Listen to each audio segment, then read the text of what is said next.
Bonsoir, vous êtes sur PDCI TV, la chaîne officielle du PDCI RDA. Le doyen Abdoulaye Diallo a rendu une visite de courtoisie et d'amitié au président Henri Konan Bédié ce mercredi 22 mai 2019. Il a tenu à dire merci au président Henri Konan Bédié pour avoir envoyé son représentant à la cérémonie d'hommage qui lui a été rendue par la nation. Les deux hommes ont échangé longuement sur la situation du pays.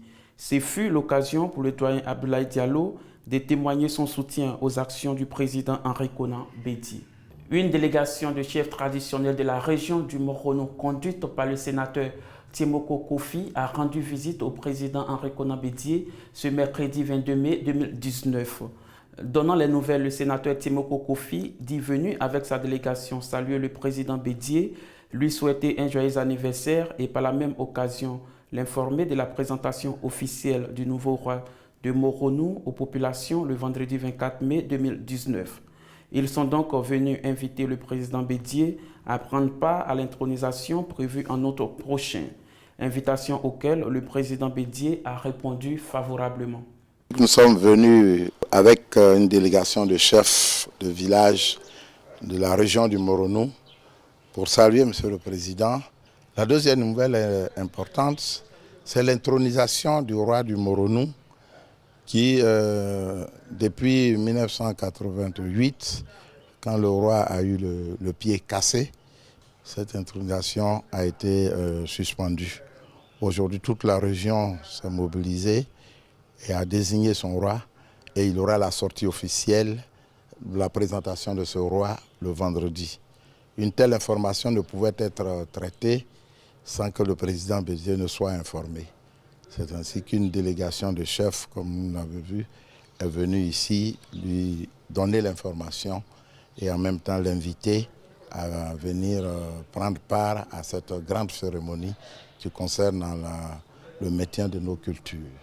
Au cours de la conférence de presse animée conjointement par les trois groupes parlementaires de l'opposition, l'honorable Yasmina Onyen, députée de Cocody, a interpellé le gouvernement sur l'indice de sécurité, la violence, les conflits communautaires et le désarmement.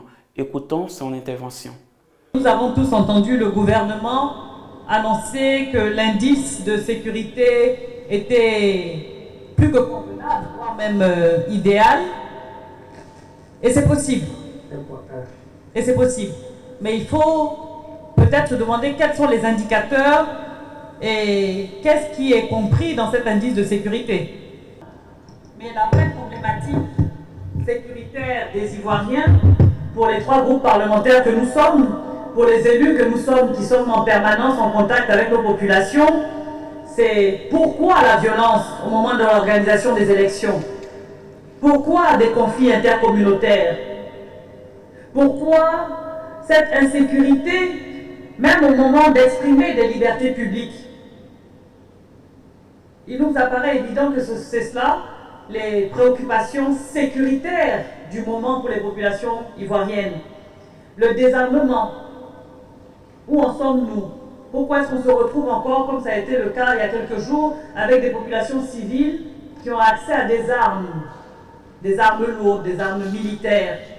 Est-ce que ce désarmement a été effectif? Est-ce qu'on doit reprendre le processus de désarmement, de démobilisation? Ce seraient des questions de la sorte que nous pourrions poser aux ministres s'ils venaient répondre à nos questions orales, ou si les commissions d'enquête parlementaire pouvaient avoir lieu au sein de l'Assemblée nationale. Au cours de cette même conférence, l'honorable Kamara Lukiman du groupe parlementaire Rassemblement a fait quelques recommandations au gouvernement et a réaffirmé leur refus d'adhérer au RHDP unifié. Voici le message qu'on voudrait faire passer au gouvernement. Nous, en tant qu'opposition, nous allons continuer à l'interpeller au prix de notre intégrité physique parce que nous sommes menacés dans ce que nous disons, dans ce que nous faisons.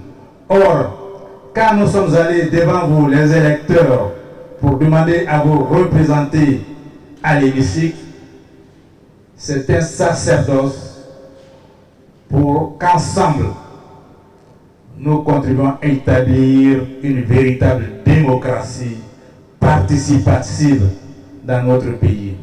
La démocratie, ce n'est pas seulement les élections. La démocratie, c'est une gouvernance partagée avec tous les ayants droit. Si l'opposition ne peut pas être correctement représentée dans un bureau au Parlement, il reste à désirer pour l'ensemble du pays. Et voyez-vous, on veut nous amener tous à la pensée unique, à un parti unifié. Nous disons non. Face à la situation sécuritaire du pays, une équipe de reportage de PDCI TV a recueilli les impressions des populations. Suivons ensemble le reportage. Pas plus tard qu'avant-hier, moi j'étais à Koumassi et j'ai vu des gens qui couraient de partout. Et j'étais obligé aussi de suivre. Après on m'a dit que ce sont les microbes. Mais la chose qui était la plus inquiétante, c'est qu'il y avait des agents de force de l'ordre qui étaient là, mais qui ne sont pas intervenus. Et ça c'est très inquiétant.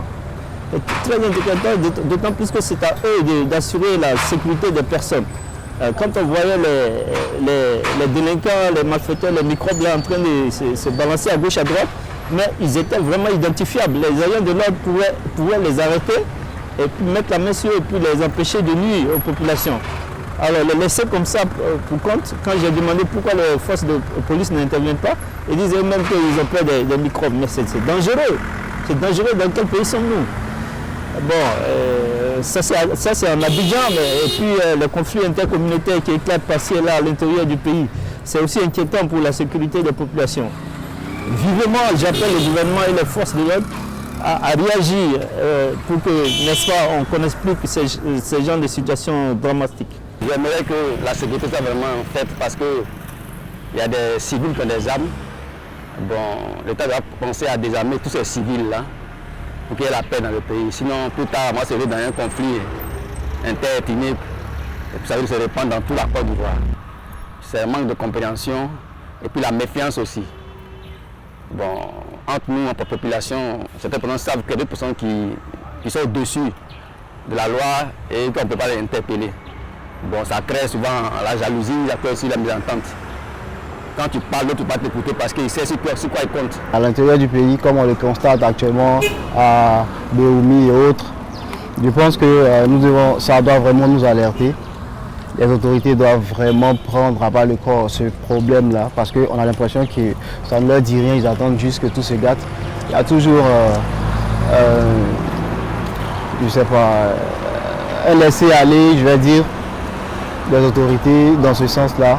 Et c'est vraiment déplorable. Pour moi, la solution, c'est de s'attendre, de se pardonner, se réconcilier, s'aimer. Parce que Dieu dit d'aimer les uns les autres. S'il y a l'amour, il ne peut pas avoir tout ce qu'on voit aujourd'hui. C'est une situation déplorable. Parce que vraiment, après ce que le pays a connu, on attendait vraiment une situation, une paix vraiment durable. Une situation où les Ivoiriens soient plus sereins. C'est dommage qu'aujourd'hui, des Ivoiriens encore se lèvent contre d'autres Ivoiriens. Après tout ce qu'on a connu, vraiment, on doit dire que c'est regrettable. Vraiment regrettable. Bon, la solution, c'est d'appeler à l'apaisement. Parce que le contexte politique lui-même, aujourd'hui, est un peu crispé. Tout ce qui se passe, tout ce qu'on entend, donc il suffit d'un petit, surtout qu'on est sorti de l'élection municipale, avec tout ce qu'on sait, bon, un petit mouvement, et puis bon, voilà, les Ivoiriens, voilà, ils sautent les uns sur les autres. Donc c'est l'apaisement et puis je crois beaucoup de prières aussi pour la Côte d'Ivoire. On sort d'une crise. Est-ce que réellement les Ivoiriens ont été préparés à ce qu'une autre crise n'arrive pas? Parce que bon, certains États, on sait quand même quand les gens sont sortis d'une crise, il y a eu vraiment une préparation psychologique, on a fait un nettoyage. Ainsi s'achève cette édition. Merci de suivre PDCI TV, la chaîne officielle du PDCI RDA.